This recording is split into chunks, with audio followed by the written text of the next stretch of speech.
Right, it is the 19th of September and the parts for this 90 should be in tonight or tomorrow morning.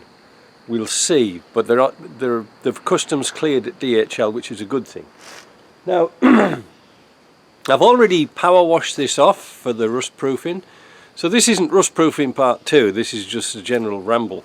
But I've already sprayed the back when it was outside because it was nice and warm.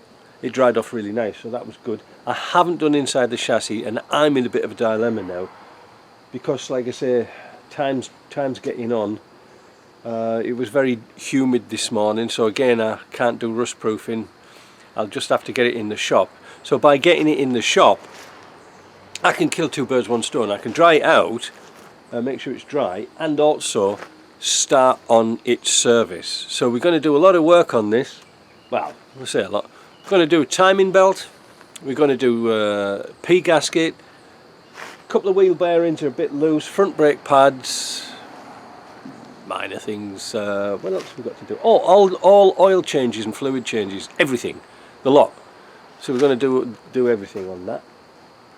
And yeah, I think we'll even bleed the brakes out because I bet it's never had any brake fluid in it for donkey's years, you know. So we'll show you a few little techniques how to do that, and without getting into really extravagant processes.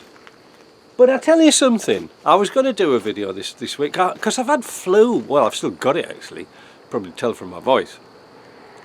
But this little car here, it's a lovely little car. I think he said it came from Italy. I could be wrong. I forgot to read his email. But anyway, it's a lovely little car and it's honest. That's what I like about some cars. It's an honest car. It's never been buggered about with. You know, look, it's still got the stripes on the door where a lot of people have taken them off. But it's an honest car. It's never been welded. It's never been crashed. Yeah, somebody's taken a lot of care over this. They've done some repairs on it, and quite rightly so. You know, some things that it's needed. It's got a few war wounds, which we like to call patina. But other than that, it's a very good little truck. I like to work on things like this that hasn't been hacked around or, you know, modified to make it better. Never works, does it? But yeah. So the parts, like I said, they'll be in, so now I can get it on the lift. We'll have a look underneath and see what we're going to do. So I think we'll start by getting it in and getting the oils drained. Right, the story so far on this white 90. I've been underneath, got it in the air, been underneath it, dropped all the oils out. The axle oil at the back was clean, but I replaced it anyway. Front was burnt and black. Transfer case, it looked like somebody put grease in it, and the transmission oil, the R380, was burnt black, and there was a lot of metal in it, and I wasn't really happy about that. I tried to put a magnet through the hole to pull anything out, but it's that really super fine stuff. So I think what I'm going to do with this,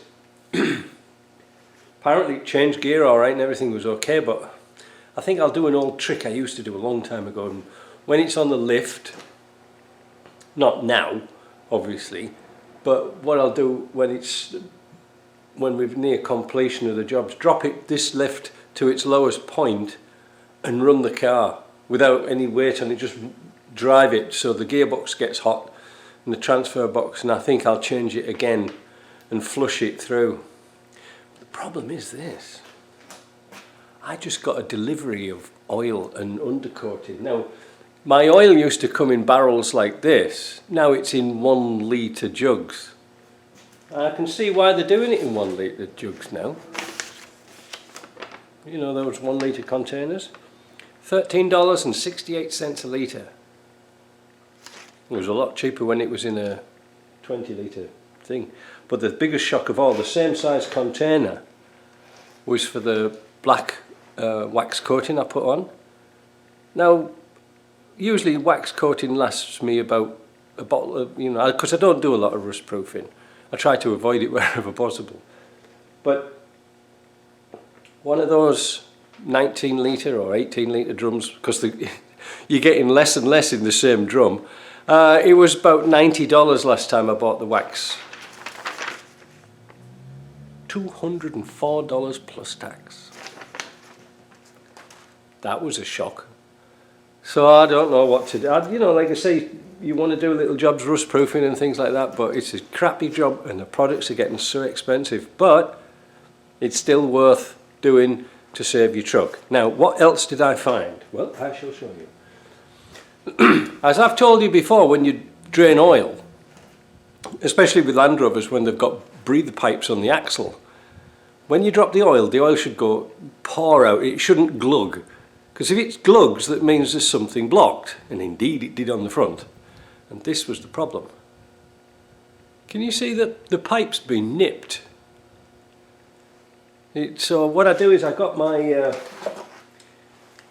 gun with a rubber tip on, and I undo the little banjo screw. In fact, I think I've got one right in front of me. I'll go and get it. Right, so here's one here. This is a short one, but I put my finger over the end and put the rubber here and just put a little bit of air through. Don't go too crazy at bonkers, just put about 5 pounds in there and you can hear the other end if it's free. Now, I couldn't do the gearbox or the transfer case one because I couldn't get at it, but I'm tempted to take the floor out and have a look at it. I don't know. Do I really want all that work? I don't know. It didn't glug, but you never know, do you? What else did I find? Nothing really. I had to undo the grease nipples on the prop shaft on the ones nearest the gearbox because I couldn't get my grease gun in, so that I've took the grease nipples out and replaced them. I've got a bit of touching up to do with the black wax underneath because I lifted it up at the back, but I've got a little bit more touching up to do. I'm not sure whether I should do it in the shop or not. I'm not really sure at all. But we're going to change the timing belt. So in this instance, because it hasn't got any bullshit bars on or any lights or anything in front of the grille, I'm simply going to take off the grille and lift out the radiator assembly so we get really good access and you can see what we're doing. The coolant probably is not being changed, I don't know. But now is the time to start with year 0 and put some Canadian type antifreeze in it so it's good for winter. Because like I say, you can test antifreeze, but this has got some like purple in it. I've never seen that before. But you know, we'll drain it off and we'll drain it off properly. So at the same time, we're going to do the P gasket. So there's an awful lot of things we can do here. You know, well, not that high. Obviously, I'll drop it right down again. But there's an awful lot of things we can do in one area. We've got to change the air filter.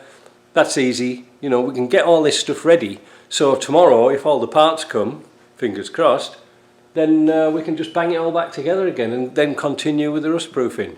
Anyway, let's get all this lot off and see what we can find.